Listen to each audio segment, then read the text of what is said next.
आज सोलकढी करायची आहे. सोलकढी करण्यासाठी ओलं खोबरं एक वाटी जिरे, एक चम्मच छोटा चम्मच जिरे, एक हिरवी मिरची, 2-3 लसूण पाकळ्या, चवीपुरतं मीठ आणि आमसूल कोकम लागणार आहे आपल्याला.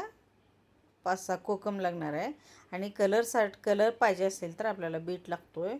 आणि हे सगळं साहित्य मिक्सरच्या भांड्याला लावून आपण काय करणार आहोत, त्याला बारीक करायचं आहे पाणी टाकून. आणि आमसूल जे आहे ते गरम पाण्यामध्ये भिजत ठेवायचं आहे. तुम्ही तयार कोकम आगळ भेटतं ते पण टाकू शकता किंवा कोकम असं भिजवून टाकू शकता.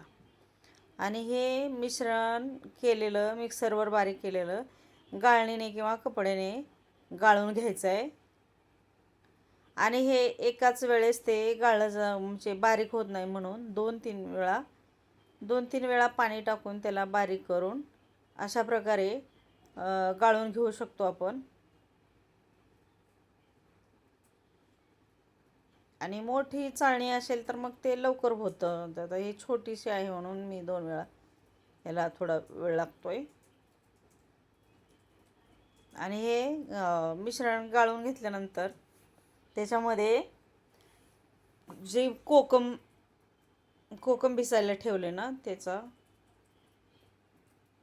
ज्यूस आपण टाकणार आहोत त्याच्यामध्ये. म्हणजे आंबट गोड तिखट असं हे थंड पेय तयार होईल. आणि ते एकदम पौष्टिक आहे. कोकम शरीराला थंडावा देतं, उष्णता कमी करतं. आणि उन्हाळ्यात थंड पदार्थ पिलेले आपल्या शरीराला चांगले असतात. आणि हा पौष्टिक पदार्थ आहे. ह्याच्यामध्ये आपण पुदिना आपण टाकू शकतो आणि कोथिंबीर थोडीशी.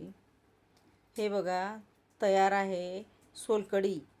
कशी झाली ते कमेंटमध्ये सांगा आणि तुम्हीही करून पहा.